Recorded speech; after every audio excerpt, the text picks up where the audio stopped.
¿Sabías que la película de Toy Story 2 que todos vimos no era la original, sino que lamentablemente la original fue borrada por un descuido de los trabajadores y desarrolladores de la película? Simplemente por un comando que arruinó el servidor en donde tenían almacenada toda esta información. Para entender este desastre debemos retroceder a 1998. Los estudios de Pixar en Richmond, California, estaban desarrollando Toy Story 2. 10 meses de trabajo con 10 a 12 GB de datos, una cifra monumental para aquella época. En este trabajo incluían modelos, texturas, iluminación y miles de archivos de animación. Se almacenaban en los servidores y la presión era tan inmensa que la meta era superar el éxito de la primer película. La cultura de Pixar en este momento era radical, colaborativa y también horizontal.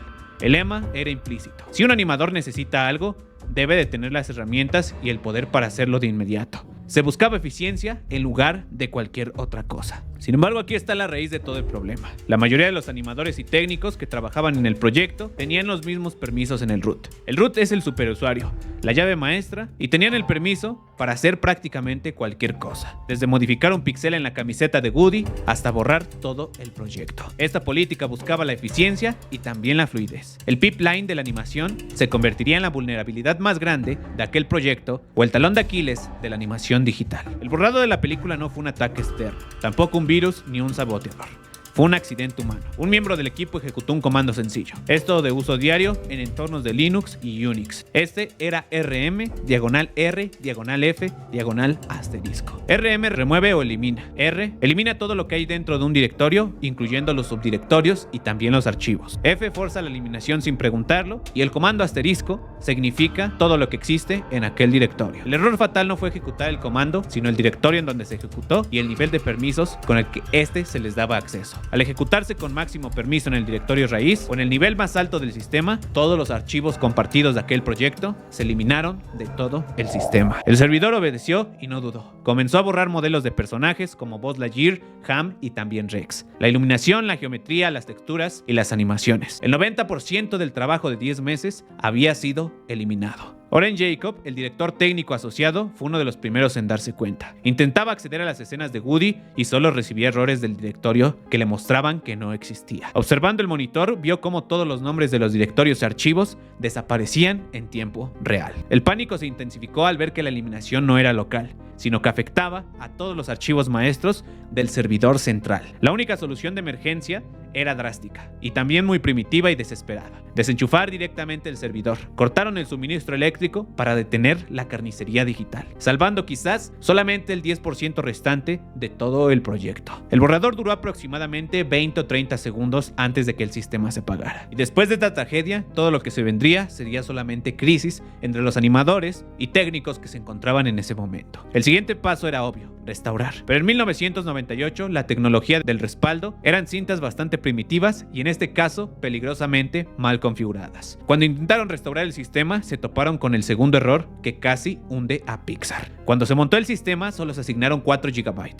Todo para las copias de seguridad en cinta. El proyecto había crecido exponencialmente, superando los 10 GB, y el sistema de backup llegó a su límite de 4 GB. En lugar de generar un error de disco lleno o detenerse, comenzaría a sobreescribir los archivos del respaldo más antiguos con los nuevos datos a medida de que se generaban. Sin embargo, el software de validación de Pixar no estaba generando los errores correctamente. Estaba enmascarando el hecho de que la copia de seguridad estaba incompleta y aparte se encontraba corrupta.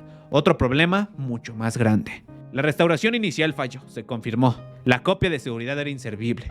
El trabajo estaba perdido y la única opción resaltante y viable con las copias en el estudio era retroceder 2 meses atrás, sacrificando al menos 8 semanas de producción de la película, algo que presentaría un desastre para la producción y una pérdida de tiempo y recursos inasumibles. La desesperación atacaba a los directivos, pero en medio de esas reuniones y crisis surgió una luz de esperanza. La supervisora de animación, Gayle Sussman, meses antes había dado a luz, permitiéndole trabajar a distancia y cuidando a su bebé. Pixar le había instalado un equipo completo en su casa, una caja azul, según Oren Jacob, incluyendo los archivos del proyecto actualizados periódicamente. La política de trabajo remoto, implementada por razones humanas y comprensivas, se convertiría en la tabla de salvación tecnológica que en esos momentos tenían. Un equipo de ingenieros, incluyendo a Oren Jacob, se apresuró a su casa. El objetivo era recuperar esa máquina. Oren Jacob comentó que trataron ese ordenador como si fuera un órgano vital. Lo envolvieron con sumo cuidado en mantas y lo aseguraron con cinturones de seguridad en el asiento trasero de su coche. Su valor en ese momento se estimaba fácilmente a cientos de millones de dólares en esa arca de alianza que tenía Disney con Pixar. Al regresar en los estudios, el suspiro fue audible. La computadora de Gailin contenía la película actualizada hasta hace 2 semanas. El desastre se había reducido